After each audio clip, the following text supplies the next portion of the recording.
Hi friends, എല്ലാവർക്കും കൃഷിലോകത്തിലേക്ക് സ്വാഗതം. മുരിങ്ങ കൃഷിയെക്കുറിച്ചൊരു വീഡിയോ ചെയ്യണമെന്ന് കുറേ നാളായി ഞാൻ വിചാരിക്കുന്നു. പക്ഷേ എനിക്കിപ്പോഴാണ് അതിനുള്ള സമയം കിട്ടിയത് കേട്ടോ. അപ്പോൾ മുരിങ്ങയെ പറ്റിയിട്ടുള്ള നമ്മൾ ഇതിനു മുമ്പ് ഒരു വീഡിയോ ചെയ്തിരുന്നു കുറച്ച് നാളുകൾക്ക് മുമ്പ്. അപ്പോൾ മുരിങ്ങ കായ്ക്കാനായിട്ട് എന്തൊക്കെ ചെയ്യണം, മുരിങ്ങ നടുമ്പോൾ നമ്മൾ എന്തൊക്കെ കാര്യങ്ങൾ ശ്രദ്ധിക്കണം എന്നുള്ള കാര്യങ്ങളൊക്കെയാണ്. ഇത് നമുക്ക് കുരു മുളപ്പിച്ചോ അല്ലെങ്കിൽ കമ്പ് മുറിച്ച് നട്ടോ ഒക്കെ നമുക്ക് പിടിപ്പിക്കാം. അപ്പോൾ ചെടി മുരിങ്ങയും അതുപോലെ തന്നെ മരമുരിങ്ങയും ഉണ്ട്. ചെടി മുരിങ്ങ നമുക്ക് നഴ്സറിയിൽ നിന്നൊക്കെ വാങ്ങിക്കാൻ കിട്ടും. അത് നമുക്ക് ആ രീതിയിൽ നമുക്ക് മുളപ്പിച്ചെടുക്കാൻ സാധിക്കും. മുളപ്പിക്കുമ്പോൾ വിത്ത് നമ്മൾ ഒരു 6 മണിക്കൂർ കുറച്ച് വെള്ളത്തിൽ മുക്കി വെച്ചതിന് ശേഷം, അല്ലെങ്കിൽ കുറച്ച് മുരിങ്ങയിലയുടെ സത്തിൽ അല്ലെങ്കിൽ നീരിൽ മുക്കി വെച്ചതിന് ശേഷം നമ്മൾ മുളപ്പിക്കുകയാണെങ്കിൽ പെട്ടെന്ന് മുളച്ച് കിട്ടാനായിട്ട് അത് സഹായിക്കും. നമുക്ക് ചകിരിച്ചോറും അതുപോലെ തന്നെ കുറച്ച് ചാണകപ്പൊടിയും കൂടി മിക്സ് ചെയ്തിട്ടുള്ള ആ ഒരു പോട്ടിംഗ് മിക്സിൽ നമുക്കിത് നടാം. അതിനുശേഷം നമുക്ക് പറിച്ച് വയ്ക്കാവുന്നതാണ്. മുരിങ്ങ നല്ലോണം വെയിൽ വേണ്ട ഒരു ചെടിയാണ്. അതുകൊണ്ട് തന്നെ അതിനെ എപ്പോഴും നനച്ചു കൊടുക്കുകയും ചെയ്യരുത്. നല്ല ചൂട് കിട്ടുന്ന സ്ഥലത്ത് വേണം ഇത് നടാനായിട്ട്. നമുക്ക് ടെറസിൻ്റെ മുകളിലൊക്കെ ചെടി മുരിങ്ങയാണെങ്കിൽ ഡ്രമ്മിലൊക്കെ വെച്ച് പിടിപ്പിക്കാം. കുറച്ച് വലിപ്പം ആയിക്കഴിഞ്ഞ് നമുക്കതിനെ കട്ട് ചെയ്ത് നിർത്താം. ആ രീതിയിൽ വെക്കാം. ഇപ്പോൾ താഴെയാണെങ്കിൽ പോലും അതിന് ഓവറായിട്ട് വെള്ളം ഒഴിച്ചു കൊടുക്കുക. വെള്ളം വീഴുന്ന സ്ഥലം ഒന്നും ആവരുത്. ഒരുപാട് താഴ്ന്ന പ്രദേശം, കൂടുതൽ വെള്ളം കെട്ടി നിൽക്കുന്ന പ്രദേശത്തൊക്കെ ആണെങ്കിൽ മുരിങ്ങ പെട്ടെന്ന് ചീഞ്ഞ് പോകാനൊക്കെ സാധ്യതയുണ്ട്. മുരിങ്ങ ഇലയിൽ കാൽസ്യം അതുപോലെ വൈറ്റമിൻ സി ഒക്കെ ധാരാളമുണ്ട്. അതുകൊണ്ട് തന്നെ ഒരുപാട് നമ്മുടെ ഹെൽത്തിന് നല്ലതാണ്. അതുകൊണ്ട് എല്ലാവരും മുരിങ്ങയില കഴിക്കുക. പിന്നെ കുട്ടികളില്ലാത്തവർ, അതുപോലെ PCOD പ്രശ്നങ്ങളുള്ളവരൊക്കെ മുരിങ്ങയില ആഹാരത്തിൽ ഉൾപ്പെടുത്തിയാൽ അത്തരം പ്രശ്നങ്ങളൊക്കെ നമുക്ക് മാറ്റിയെടുക്കാനായിട്ട് തീർച്ചയായിട്ടും സാധിക്കും. മുരിങ്ങയുടെ ഇലയും അതുപോലെ തന്നെ തൊലിയും വേരും കായും ഒക്കെ തന്നെ പല രീതിയിൽ ഔഷധമായിട്ട് ഉപയോഗിക്കാവുന്ന സാധനങ്ങളാണ്. അപ്പോൾ അതുകൊണ്ട് തന്നെ എല്ലാ വീട്ടിലും മുരിങ്ങ വെച്ച് പിടിപ്പിക്കുക. അപ്പോൾ ഇനി മുരിങ്ങ പൂത്തു പക്ഷേ അത് കായ്ക്കുന്നില്ല എന്ന് പറയുന്നതിന് നമുക്ക് കുറച്ച് കാര്യങ്ങൾ ചെയ്യാം. അതെന്തൊക്കെയാണെന്ന് നോക്കാം. നമ്മൾ ഇതിനു മുമ്പ് പറഞ്ഞിട്ടുള്ള കാര്യം തന്നെയാണ്. ഇപ്പോൾ നമ്മൾ കുറച്ച് ശർക്കര 1 ലിറ്റർ വെള്ളത്തിൽ അലിയിച്ചതിന് ശേഷം അത് നമ്മൾ സ്പ്രേ ചെയ്ത് കൊടുക്കുക. പൂക്കളിലൊക്കെ നന്നായി വീഴത്തക്ക വിധത്തിൽ സ്പ്രേ ചെയ്ത് കൊടുക്കുക. ഇത് പൂക്കൾ കായ് പിടിക്കാനായിട്ട് സഹായിക്കുന്ന കാര്യമാണ്.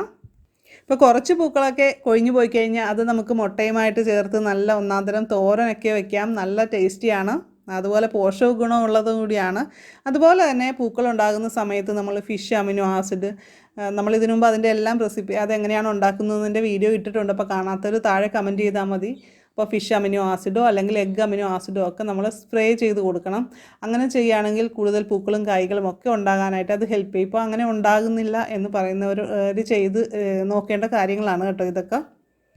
മുരിങ്ങ നടാനായിട്ട് എപ്പോഴും നല്ല വെയിലുള്ള സ്ഥലം തന്നെ തിരഞ്ഞെടുക്കാനായിട്ട് ശ്രദ്ധിക്കുക. അല്ലെങ്കിൽ മുരിങ്ങ ഹൈറ്റിലേക്ക് പോകുമെന്നല്ലാതെ വലിയ ഗുണമൊന്നും ഉണ്ടാകില്ല, കായ്ക്കില്ല. അങ്ങനെ ഒരു ഇതുണ്ട്. പിന്നെ മുരിങ്ങയുടെ ഓരോ ഇനങ്ങളുണ്ട് കേട്ടോ. മുരിങ്ങയിൽ കൂടുതൽ കായ് പിടിക്കുന്ന ഇനങ്ങളും കായ് കുറച്ച് പിടിക്കുന്നതിനൊക്കെ ഉണ്ടാകും. അപ്പം നമ്മൾ ഏറ്റവും നല്ല മുരിങ്ങയുടെ വിത്ത് തന്നെയാണ് മുളപ്പിക്കുന്നതെങ്കിൽ അതിൻ്റെ ആ ഒരു ഗുണമുള്ള മുരിങ്ങയ്ക്ക നമുക്ക് കൂടുതൽ കിട്ടാനൊക്കെ സാധ്യതയുണ്ട്. അപ്പോൾ അതൊക്കെ നോക്കിയിട്ട് വാങ്ങിക്കുക. ഇപ്പോൾ കായ്ക്കാത്ത മുരിങ്ങയ്ക്ക് നമുക്ക് അത് കായ്ച്ച് കിട്ടാനായിട്ട് നമുക്ക് ശ്രദ്ധിക്കേണ്ട കാര്യങ്ങൾ എന്തൊക്കെയാണെന്ന് വെച്ചാൽ വളപ്രയോഗം പറയാം. അതിനു മുമ്പായിട്ട് നമ്മൾ ഇളം ചൂടുള്ള കഞ്ഞിവെള്ളം, ഒരുപാട് ചൂടുവെള്ളം ഒഴിച്ചു കൊടുക്കണം എന്നല്ല അതിൻ്റെ അർത്ഥം. ചെറിയ ചൂടുള്ള കഞ്ഞിവെള്ളം മാത്രമേ ഒഴിച്ചു കൊടുക്കാവുള്ളൂ. നമുക്ക് ചൂട് വേണം മുരിങ്ങയ്ക്ക് എന്ന് പറഞ്ഞിട്ട് നമ്മൾ കടുത്ത ചൂട് ഒഴിച്ചു കൊടുക്കരുത്. കുറച്ച് അകത്തി മാറ്റിയിട്ട് നമ്മൾ തണ്ടിനോട് ചേർന്ന് തന്നെ ഒഴിച്ച് കൊടുക്കുന്നതിന് പകരം ഒരല്പം അകറ്റി മാറ്റി അത് ചൂട് നോക്കിയിട്ട് വേണം അത് ചെയ്യാനായിട്ട് കേട്ടോ. അപ്പോൾ അങ്ങനെ ഒഴിച്ചു കൊടുക്കുന്നത് മുരിങ്ങ കായ്ക്കാനായിട്ട് കൂടുതൽ സാധ്യതയുള്ളൊരു കാര്യമാണ്. അപ്പോൾ നമ്മളൊരു 3 ദിവസം കൂടുമ്പോൾ നമ്മുടെ വീട്ടിലെ കഞ്ഞിവെള്ളം ഇതിന് ഒഴിച്ചു കൊടുത്ത് നോക്കുക. അപ്പോൾ അങ്ങനെ ചെയ്യുമ്പോൾ വേറെ വെള്ളമൊന്നും അവിടെ വരാതിരിക്കാൻ കൂടി ശ്രദ്ധിക്കണം. പിന്നെ നമുക്ക് കായ്ക്കാത്ത മുരിങ്ങയുടെ ചുവട്ടിൽ കടുക് അരച്ച് ഇടുന്നത് നല്ലതാണ്. അല്ലെങ്കിൽ ഉലുവയും വളരെ സൂപ്പറായിട്ടുള്ള ഒരു സംഭവമാണ് കേട്ടോ. നമ്മളിതിനു മുമ്പ് മാവ് കായ്ക്കാൻ വേണ്ടിയിട്ട് ഉലുവ പ്രയോഗം ചെയ്തായിരുന്നു. സക്സസ് ആയി. നല്ല ഒന്നാന്തര റിസൾട്ടാണ് നമുക്ക് കിട്ടിയത്. ഞങ്ങളതേക്കുറിച്ചൊരു വീഡിയോ ഇട്ടിരുന്നു. അപ്പോൾ തീർച്ചയായിട്ടും ആ ഉലുവയുടെ കാര്യം, ഉലുവ നമ്മൾ തിളപ്പിച്ച് അതിൻ്റെ വെള്ളം ചുവട്ടിൽ ഒഴിച്ചു കൊടുക്കുന്ന ആ ഒരു കാര്യവും ചെയ്ത് നോക്കാവുന്ന ഒരു കാര്യമാണ്. തീർച്ചയായിട്ടും റിസൾട്ട് ഉണ്ടാകും.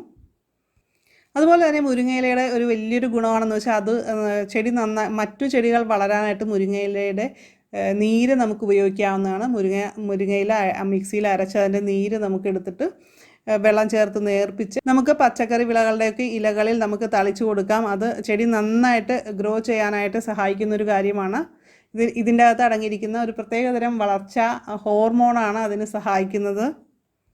അതുപോലെ തന്നെ കൂടുതൽ മുരിങ്ങയിലേക്ക് ഉണ്ടെങ്കിൽ നമ്മൾ ജൈവവളമൊക്കെ സ്ലറിയൊക്കെ തയ്യാറാക്കുമ്പോൾ അതിൻ്റെ അകത്ത് പച്ചച്ചാണകവും അതുപോലെ തന്നെ കുറച്ച് മുരിങ്ങയിലയും ഒക്കെ ഇട്ട് വെച്ചിട്ട് വളം ഉണ്ടാക്കിയാണെങ്കിലും നല്ല വിളവ് മറ്റു ചെടികൾക്ക് കിട്ടാനായിട്ട് സഹായിക്കുന്നൊരു കാര്യമാണ്. അതേപോലെ തന്നെ മുരിങ്ങയില നീരും മുൾട്ടാണി മുട്ടിയും കൂടി അരച്ച് നമ്മുടെ സ്കിന്നിലൊക്കെ പുരട്ടുകയാണെങ്കിൽ ചർമ്മം നന്നായിട്ട് നിറം വയ്ക്കാനായിട്ടത് സഹായിക്കുന്നൊരു കാര്യമാണ്. അതുപോലെ പിമ്പിൾസൊക്കെ ഉണ്ടെങ്കിൽ അതിൻ്റെ പാടുകളും അതെല്ലാം മാറിക്കിട്ടാനായിട്ട് ഹെൽപ്പ് ചെയ്യും. അപ്പോൾ തീർച്ചയായിട്ടും അതൊന്നും ചെയ്ത് നോക്കിയിട്ടില്ലെങ്കിൽ ഒന്ന് ചെയ്ത് നോക്കുക. നമ്മുടെ വീട്ടുമുറ്റത്തുള്ള സാധനം തന്നെയല്ലേ, അതിന് പ്രത്യേകിച്ച് ചിലവൊന്നുമില്ല. അതുപോലെ മുടി വളരാനായിട്ട്, മുടി കൊഴിച്ചിലുള്ള ആൾക്കാർക്കൊക്കെ പുതിയ ചെറിയ മുടികളൊക്കെ ധാരാളം വളരാനായിട്ട് മുരിങ്ങയില നമുക്ക് ഉപയോഗിക്കാം.